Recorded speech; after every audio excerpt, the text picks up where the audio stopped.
Life in a world that keeps changing. Think that it's progress you're making. Copy and paste pretty faces all the time. Pictures so perfect we play.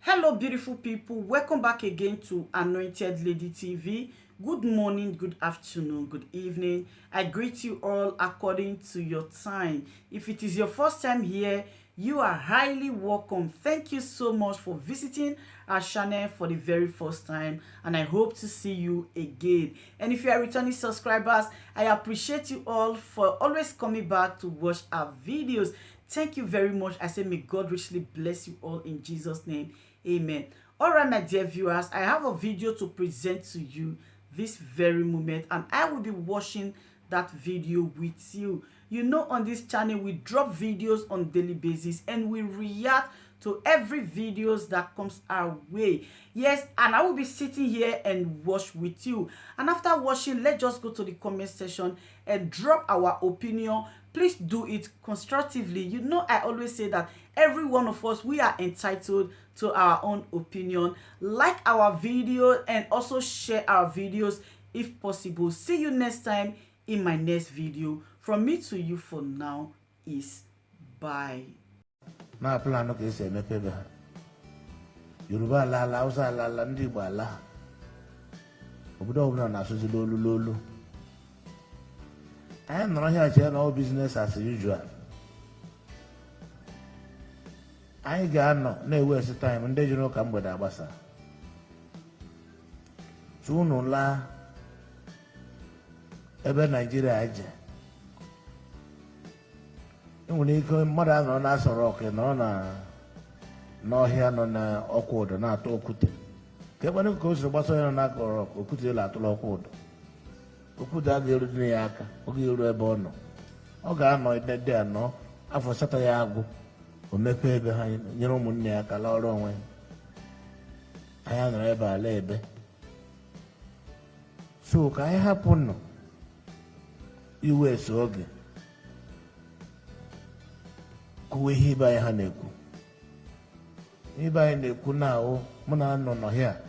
uche nwuga old politicians ahụrụ m eze ala enwedị ihe dị ka mmadụ nọ na ruling party after God na Nigeria taa the next person Buhari ọ ya nwere ike isi ka ọkụ dị ebe ọkụ adị ebe ka ọkụ nyụọ ebe ọkụ anyụọ ebe ele ihe anyị ga-eji na-eme ka anyị mee ka ọ sị ka ọkụ nyụọ na be anyị ma ọkụ na-enwube ndị ọzọ so unu ga-ala dị agba izu bido ime meeting local gọọmenti ọbụla ebido n'ime meeting ala negotiate power negotiate enwerekwana ka m ga-esi nọrọ here alone without you people enyelere m ụnụ aka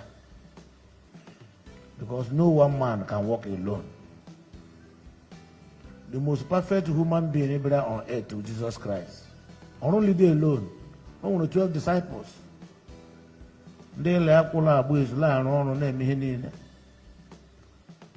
So I got land. Came when you about here in young who grow here. I'm not doing that. I go wonder by I go came waste. More opportunity buying one here. The opportunity I was like I have the value of the opportunity. He used their well. But some of them go back my local government. I would ever. So no land now. There's a man and many meeting. No land and measurable. Metan Union. What time there's a bomb as President General and the executive. May vigilante group.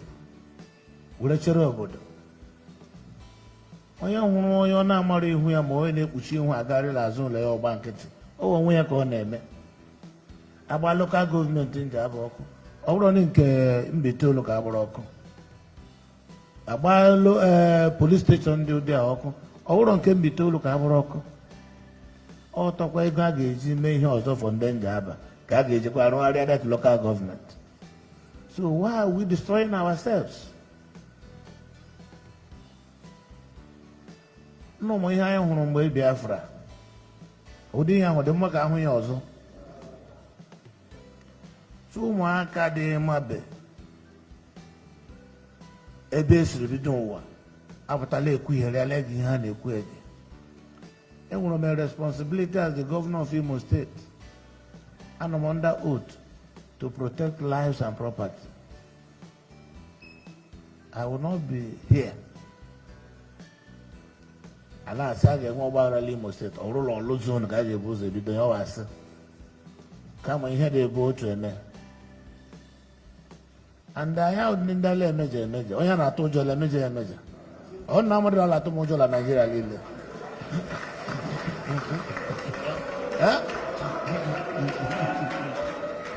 so ụjọ atụla ụnụ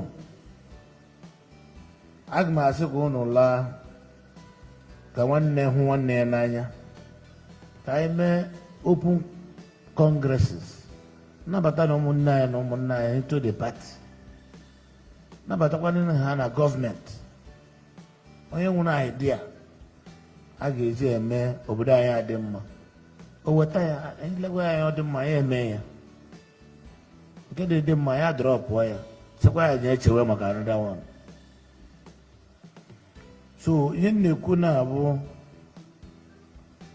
Imo steeti wụ APC gọvanọ nke nọ ihe APC gọvanọ nnụ mana anọbụ na PDP pati na-ewu ewu MPN ewuelela NRC ewuela PDP ewuelela ihe na-ewu na-awụ APC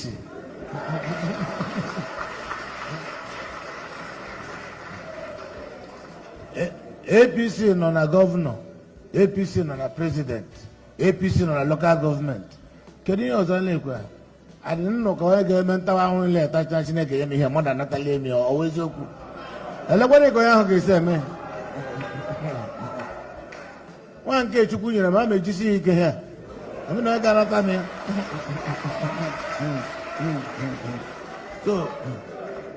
so laa na ije gbaa izu yọọ na ụmụ okorobịa ha kwụsị ịkpa ike n'ụlọ ha ji ekpawa outside ha kwụsị ịkpa ike n'ụlọ ka enwe ike mezie ebe anyị emedi ihe a na-eme eme oyiwe ga-ewetara lokal gọọmenti ndị aba hope Uzodinma ji eweta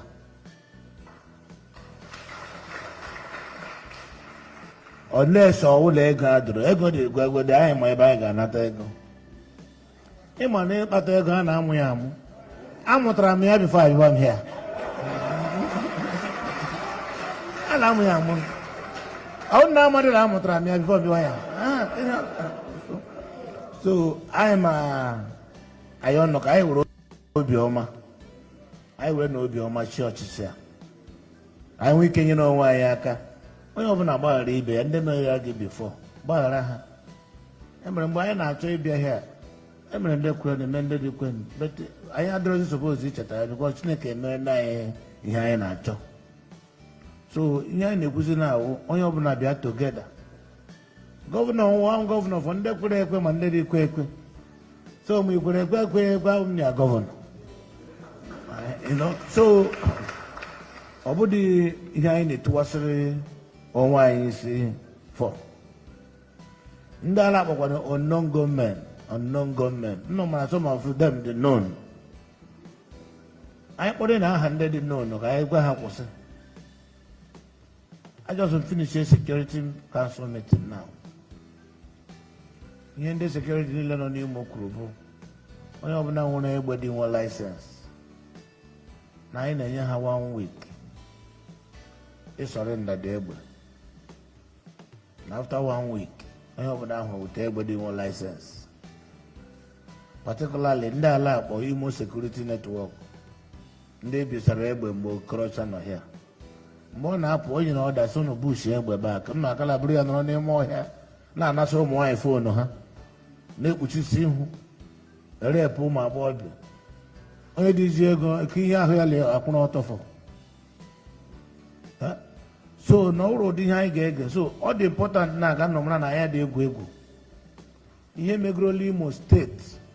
nhapụ ya continue Imo ga-agwụ agwụ anyị nwere only hospitality industry bụ ihe na-enyere anyị aka here emedi ihe ndị na-abịa Imo patronize anyị ụjọ bụ aha ha kwụsịrị bịa our economy will die. So akwadono m nye ahụ enwere ike ime ọzọ n'ụwa asụnafa nọ gas gọvanọ anụkpa mara na ọ dị mmadụ mara ọ dị mewo gọvanọ ya so enwedo onye ga-eme anything ihe niile ahụ anyị ma ebe anyị si esi m Lagos lọta Imo steeti so enwedo ihe a na-akụziri anyị dị ma so ma onye ọbụla ma onye mara na ewe ọyị m ma ọ na mụ na gị gụrụ ọgụ ma onye nwanne ọyị m ịmara na idula ndị elu ekpuchi ihu agbawu ndị dị ihe ha mere achọ ndị elu ana n'egbe kwụsịkwa ya ihe ị nwere na 7 days anyị esilele elu nyocha even emere ụmụ ụzọ ọhịa labụ dịla nje aba achọla m ịbọ mbọ ebe ahụ 2 times isi nke izizi m gara ụmụ skuulu nọ nso dị a apụta m unu ji agwa ha pụọ dị aja ebe ọzọ the next one m ga-eje dị abụọ mbọ the place nke na ụzọ ụmụta nze dabandịrị ụzọ ata awọ nọ na m dị nọ dị a gwa na ha pụọ from there nke nọ na nje abalị ọhịa nke ọzọ ha pụọ from there 1 week more ajem ndị akọ iwele ese eje that place dispose ega ọkwa ndị be anyị ọ hapụ ndị amị ha n'ihe ha chọrọ ime n'obodo anyị ga-erigret ya erigret ọ ya kere ezi mgbe ọbụla nna anyị biko si hapụrụ m ka m nwere m aka mmee hapụrụ m ka m nwere m aka mmee emere nga ha ga-echeru m they won't have patience again they will go straight from Abuja so ọ ya wụ because ọ ndụ isi anyị ga-adị ndụ first and anyị chọrọ udo na be anyị we need to be united ihe ọbụla onye ọbụla awụ ego niile kpatara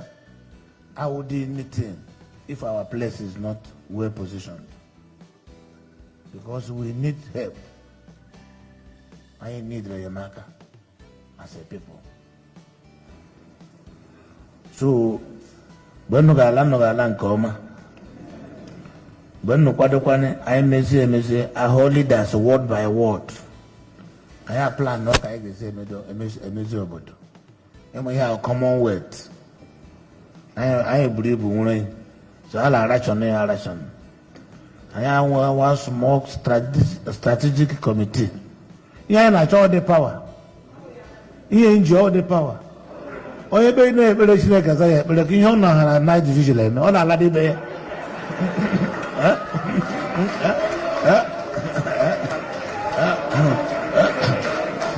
Chineke azara na ya ekpere ka anyị yuzu ndị nwa nke ọ zara ya aza ma bifo anyị ayọwa ndawan so biko ma ụmụnne m ndị gburu ọkpụrụkpụ ndị batara na pati anyị na-ekele unu and ndị politicians na-ayọkwanye unu na-achụpụla ndị emekwula ya na-achụpụ eburu m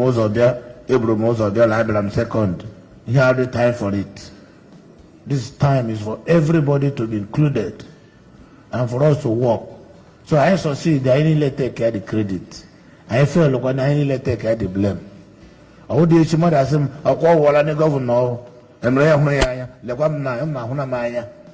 onye chụpụ ihe ọ chọrọ ekwu ya kwuo ya na so biko Igbo nwere okwu ị chọrọ ikwu arụ ka isi ele m